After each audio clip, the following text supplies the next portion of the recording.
Hello दोस्तों, एक बार फिर से आप सभी का मैं बाजारू कंडल में हार्दिक स्वागत एवं अभिनंदन करता हूं। दोस्तों, हम बात करने वाले हैं कि किस तरीके से हम चार्ट को रीड करते हैं और किस तरीके से ट्रेड के लिए प्लान करते हैं। ठीक है ना। तो हम इसके पहले हमने वीडियो बनाया था और वहां पर हमने वादा किया था कि हम आपको एक चार्ट बताएंगे जहां पर चीज़ें इस तरीके से डेवलप हो रही हैं। आप उसको ट्रैक करिएगा, देखिएगा कि वो प्लान के अकॉर्डिंग चलता है कि नहीं। अगर प्लान के अकॉर्डिंग नहीं चलेगा तो हमारा डिसाइडेड जो एसएल होगा वो चला जाएगा, बस इतनी सी बात होगी। और हम एसएल उतना ही देंगे जितना हम दे सकते हैं, जितनी हमारी औकात है। और औकात से ज़्यादा अगर हम ट्रेड लेते हैं या एसएल देते हैं तो हमारा कैपिटल बहुत जल्दी खत्म हो जाएगा और हम मार्केट से चले जाएंगे। ठीक है ना। तो हम मार्केट से ना चले जाएं, हम इसी का जुगाड़ करेंगे और पूरी कोशिश करेंगे कि हम मार्केट में बने रहें और थोड़े थोड़े प्रॉफिट के साथ कैपिटल को ग्रो करें। जरा इस चीज को देखिए, ये वीकली टाइम फ्रेम है। वीकली टाइम फ्रेम से पहले हम मंथली टाइम फ्रेम पर चलते हैं। तो मंथली टाइम फ्रेम पर इस एरिया में ये डिसाइड किया गया, ठीक है ना, इस एरिया में ये डिसाइड किया गया कि मार्केट के इस हाई को तोड़ा जाए।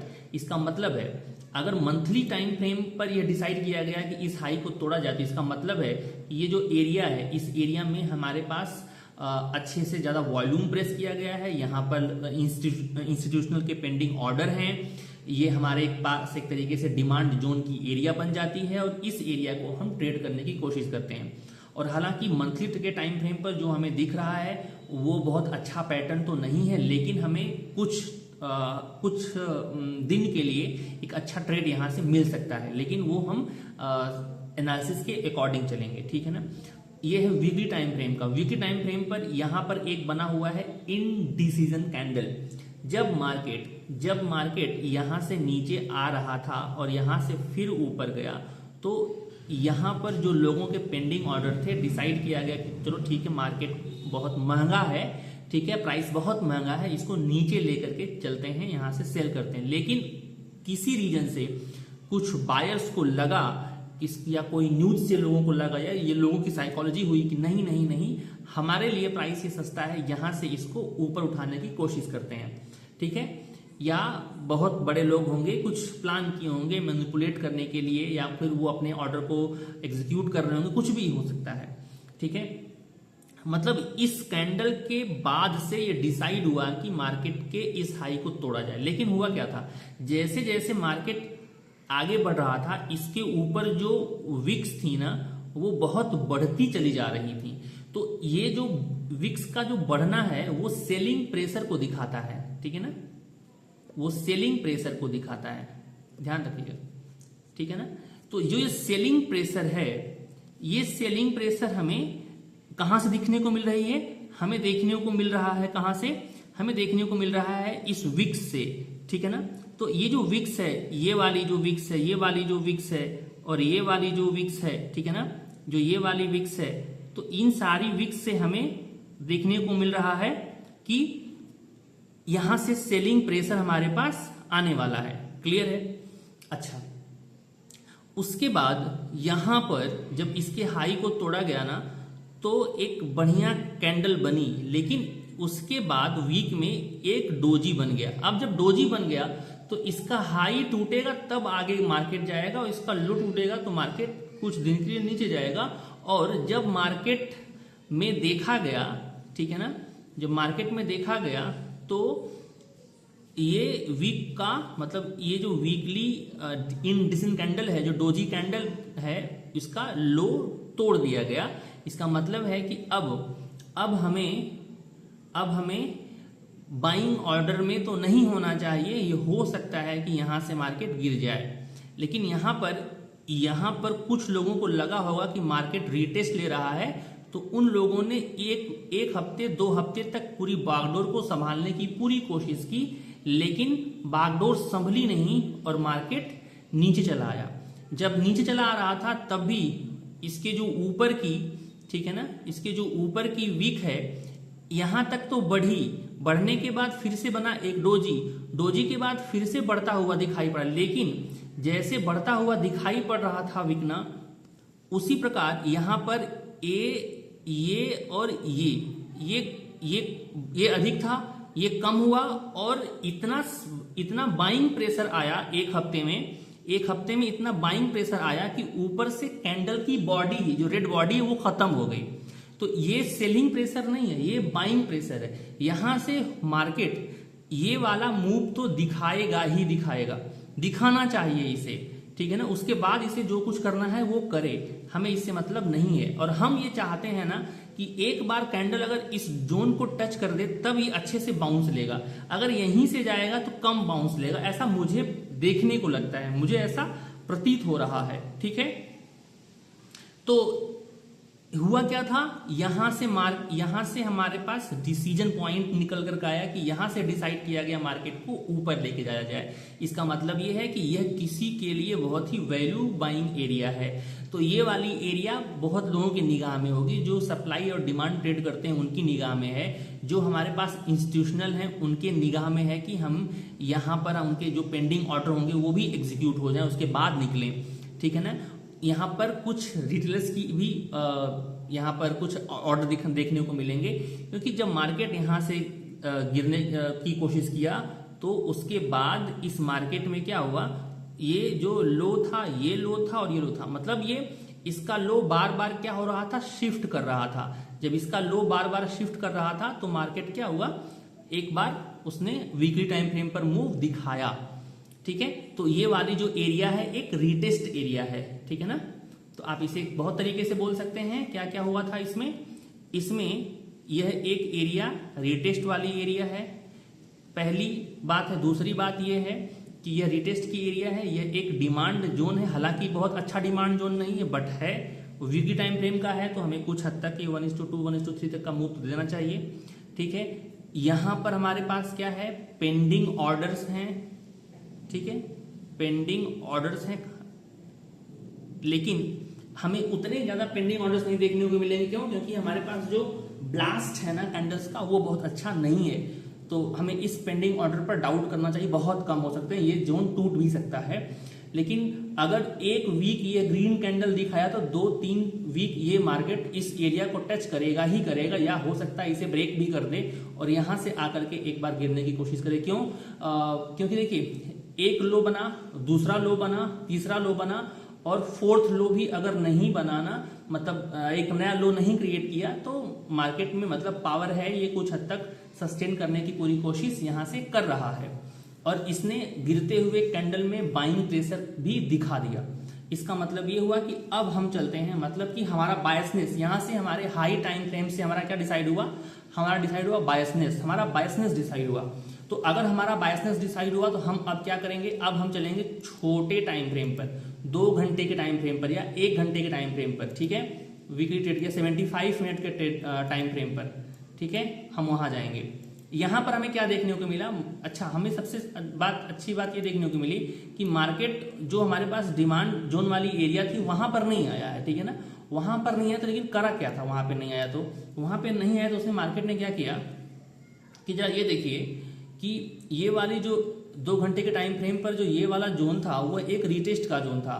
तो रीटेस्ट अगर मार्केट में सेलिंग प्रेशर था तो होना क्या चाहिए था कि ये रीटेस्ट के एरिया, रीटेस्ट के बाद मोमेंटम बहुत तेज आता है, तो ये धीरे नहीं होना चाहिए था, मतलब धीमे नहीं होना चाहिए था। और उसने क्या किया, रीटेस्ट के बाद इस लो को तोड़ा नहीं गया, इस लो को तोड़ा नहीं गया। जब इस लो को तोड़ा नहीं गया तो इसका मतलब है कि अगर आप ध्यान से देखें कि एक, अगर आप लाइन चार्ट पर जाएं, आपको थोड़ा सा अच्छे से दिखाई पड़ेगा, लाइन चार्ट पर जाएं तो यहां से लेकर के हल्का सा आपको एक डाइवर्जेंस देखने को मिलेगा, ठीक है ना। मतलब ये इक्वल लोज की तरह दिखाई पड़ रहे हैं और यहां पर हमारे पास ये बहुत ज्यादा ऊपर है, ठीक है ना। इसमें स्लोप अच्छा दिखाई पड़ रहा है बट इसमें इक्वलिटी दिखाई पड़ रही है। हालांकि ये वीक डाइवर्जेंस है, ये उतना अच्छा डाइवर्जेंस है नहीं, लेकिन ये कुछ हद तक काम क्यों कर जाएगा, हम आपको बता दें क्यों काम कर जाएगा। ये कुछ हद तक काम सिर्फ इसलिए कर जाएगा क्योंकि ये जो एरिया है वो बहुत ही वैलिड एरिया है। लेकिन इस केस में मैं थोड़ा सा ट्रेड के लिए हिचकिचाऊंगा। मैं क्या चाहता हूं, मैं ये चाहता हूं कि जो ये लो बना हुआ है ना, ये जो लो बना हुआ है वो मार्केट ना एक बार तोड़ दे और इस जोन में एंट्री करे तो बहुत ही अच्छा हमें देखने को मिलेगा वॉल्यूम, ठीक है ना। अच्छा, हमें एक बहुत अच्छा जंप देखने को मिलेगा, लेकिन यहां पर मैं देख रहा हूं कि जब कैंडल गिर रही है ना, तो उसमें जो सेलिंग प्रेशर है वो खत्म हो जा रहा है। और ये देखिए हैमर के साथ साथ यहां पर एक इंगल्फिंग टाइप की आप कह सकते हैं, हालांकि अच्छा सा हैमर बना हुआ है, लेकिन ये इस रेड कैंडल के हाई के ऊपर क्लोज किया है, तो इसकी वजह से हमारे पास यहाँ पर कुछ मूव देखने को मिल रहा है। लेकिन ये जोन अभी तक बहुत कंफ्यूजन दिए हुए है, और यहाँ पर जैसे ये वाला पैटर्न था ना, ये वाला तोड़ दिया गया, वही मैं चाहता हूं कि यहाँ वाला पैटर्न भी टूट जाए, ठीक है ना। हालांकि अगर आप कंपेयर करेंगे, जब ये यहां से जहां मार्केट गिर रहा था और जब यहां से यहां मार्केट गिर रहा था, इन दोनों ही गिरावट में बहुत ही ज्यादा डिफरेंस आपको देखने को मिलेगा। क्यों देखने को मिल रहा है?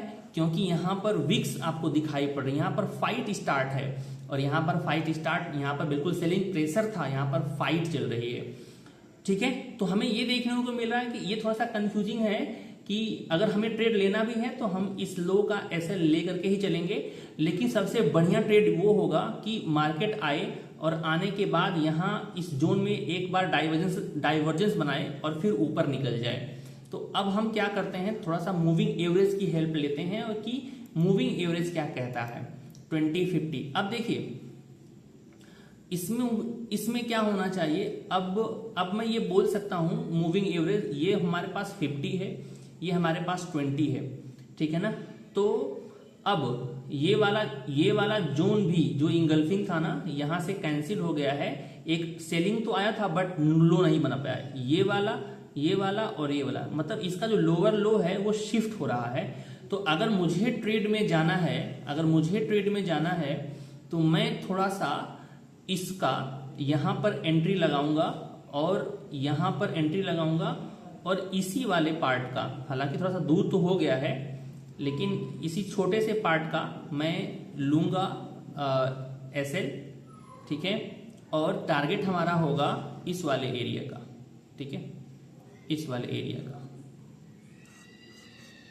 इस जोन के पास पहुंचते ही हम ये देखेंगे कि कैंडल का फॉर्मेशन क्या होता है, और इसी जोन में 200 भी शिफ्ट हो रहा है। तो एक बार यहां से 200 से टकरा करके मार्केट आना चाहिए नीचे। इस जर्नी में हमें ये वाली जो मूव है ना, ये 1:2 या 1:3 तक का पैटर्न दे देगा, ठीक है। तो हमारा जो बायसनेस है वो ये है। लेकिन सबसे अच्छा ट्रेड क्या है, ये ट्रेड थोड़ा सा रिस्की है, बट सबसे अच्छा ट्रेड क्या है, सबसे अच्छा ट्रेड ये है कि चाहे वो यहीं से लौट के इस जोन में आ जाए, चाहे वो टकरा करके इस जोन में आए, और उसके बाद जो मूव आएगी ना, ये मूव बहुत अच्छी होगी इस मूव के कंपैरिजन में। तो हमारे पास दो तरह की मूव देखने को मिल रही है। और अब देखिएगा इस स्टॉक को आप ट्रैक करिएगा कि ये क्या कर रहा है, ठीक है। अगर इसके डिमांड जोन में पावर नहीं होगी तो ये टूट जाएगा, लेकिन टूटने से पहले ये फिर से आपको 1:2 1:3 दे करके जाएगा। ये इसकी पूरी कहानी है, ये पूरी इसके चार्ट के एनालिसिस है। आप इसको देखिएगा कि इसमें दोनों में से कौन सी मूव को ये करता है, कि या फिर 2050 के ऊपर सस्टेन करता है, धीरे धीरे जाता है। ये तो चार्ट आगे ही बताएगा, चार्ट बदल जाएगा तो मेरी जुबान भी बदल जाएगी, ठीक है ना। ये हो सकता है कि यहाँ पर हमारे पास सस्टेन करे, सस्टेन करने के बाद फिर से एक बार झटका मारे। मतलब मेरे लिए जो ये जोन है वो बहुत इंपॉर्टेंट है। मैं चाहता हूं कि कैंडल यहाँ पर आ जाए, अगर नहीं आएगी तो ठीक है, नहीं आएगी तो यहाँ से आएगी, आना तो उसको पड़ेगा एक बार। अगर इसको इसी जोन में अच्छे बायर मिल गए, इसी जोन के आसपास अच्छे बायर मिल गए, ठीक है, अच्छे बायर मतलब मार्केट का सेंटीमेंट थोड़ा सही हो गया, तो यहीं से भी कुछ हद तक निकल सकता है, ठीक है। तो ये है इसके पास की पूरे चार्ट की जो एनालिसिस। अब क्योंकि हम इसमें बायस्ड हैं बाइंग के लिए, क्योंकि ये लो और ये लो और ये लो, ठीक है ना, ये शिफ्ट हो रहा है। और जो ये लो है वो बहुत रिस्की है, क्योंकि यहाँ पर सबको पता है यहाँ पर एसएल है। तो एक बार मार्केट, अगर एक बार मैं चाहता हूं कि एटलीस्ट यहां से भी मार्केट घूम जाए ना, तब भी ये बहुत अच्छा मूव देगा। लेकिन इसके लिए हमें वेट करना पड़ेगा, इसके लिए हमें त्याग करना पड़ेगा। हो सकता है मैं इसके वेट में ये ट्रेड छोड़ दूं, पहली कंडीशन हो सकती है। दूसरी कंडीशन ये हो सकती है कि इसके वेट में मतलब ये इस ट्रेड के वेट में मैं ये वाला मूव छोड़ दूं, ये हो सकता है। दूसरा हो सकता है कि अगर मैंने ट्रेड लिया और ये हमारा एसएल लगा, इतना बड़ा एसएल तो मैं नहीं दूंगा, और इसके रेस्पेक्ट में हो सकता है कि मेरा छोटा एसएल हो तो ये एसएल को कट कर दे, तो हमारे पास ये भी पॉसिबिलिटी है, या ट्रेड को छोड़ो या एसएल लो और फिर से जब मार्केट इस जोन में आएगा तो दोबारा हम एंट्री कर लेंगे, वो एसएल रिकवर हो जाएगा। तो यही सब ट्रेड प्लान होता है कि हमें अपने रिस्क को मिनिमाइज करना है। कैसे करना है? अच्छा होगा वेट कर लें या ट्रेड को छोड़ दें, क्योंकि जो इक्वल लोज होते हैं ये बार बार यहाँ से टूट रहे हैं, तो इसके भी टूटने की प्रोबेबिलिटी है और यहाँ से जो भी ट्रेड मिलेगा वो बेहतर ट्रेड मिलेगा। तो ये वाला ट्रेड रिस्की है, ये वाला ट्रेड बहुत ही स्ट्रांग है। तो ये पूरी एनालिसिस है। इसके बाद हम लोग देखेंगे, ट्रैक करेंगे कि मार्केट इसको फॉलो करता है या नहीं करता है। इस तरीके से हम प्लान बनाते हैं, चार्ट रीड करते हैं, बाय सिग्नल्स डिजाइन करते हैं, तब जाकर के ट्रेड लेते हैं। ऐसी बात नहीं है कि हम मार्केट खुला एंड कैंडल देखे और एक हैमर पर एंट्री बना लिए। हैमर हर जगह काम नहीं करता है। हैमर अपने डिमांड जोन के पास अगर बना हो, की एरिया के पास बना हो, 200 के पास बना हो, 200 SMA के पास बना हो, 50 SMA के पास बना हो, मतलब कोई भी वैल्यूएबल एरिया होनी चाहिए बाउंस देने के लिए। अगर आप यहां तक वीडियो में बने हैं, इसका मतलब है कि आप चार्ट ट्रेडिंग में इंटरेस्टेड हैं, आपको मेरी बात थोड़ी थोड़ी समझ में आ रही होगी और इस तरीके से चार्ट को आप भी रीड करने की कोशिश करिए और देखिए उसको वो फॉलो होता है कि नहीं होता है, ट्रैक करिए उसको और धीरे धीरे समय के साथ आप लोग भी इस चीज को सीखेंगे। ठीक है, मैं रॉन्ग हो सकता हूँ, 100% है मैं यहाँ पर रॉन्ग हो सकता हूँ, 200% है मैं यहाँ पर रॉन्ग हो सकता हूँ। ये कोई सजेशन बिल्कुल नहीं है। ठीक है, यह आप इसको ट्रैक करिए, देखिए, सीखिए, समझिए और मैं भी गलत हो सकता हूँ, आप भी गलत हो सकते हैं, यहाँ पर कोई भी गलत हो सकता है। गलत होना बुरी बात बिल्कुल नहीं है, लेकिन बड़े एसएल लेना बहुत बड़ी गलत बात है। तो धन्यवाद, आज के लिए इतना ही। अगर आप यहाँ तक वीडियो में बने हुए हैं, मतलब आपको वीडियो थोड़ी अच्छी लगी होगी और अगर वीडियो आपको अच्छी लगी हो तो वीडियो को शेयर करें, लाइक करें, कमेंट करें, चैनल को सब्सक्राइब करें और हमारे साथ फैमिली को ग्रो करने में हेल्प करें। जय हिंद, जय भारत, धन्यवाद।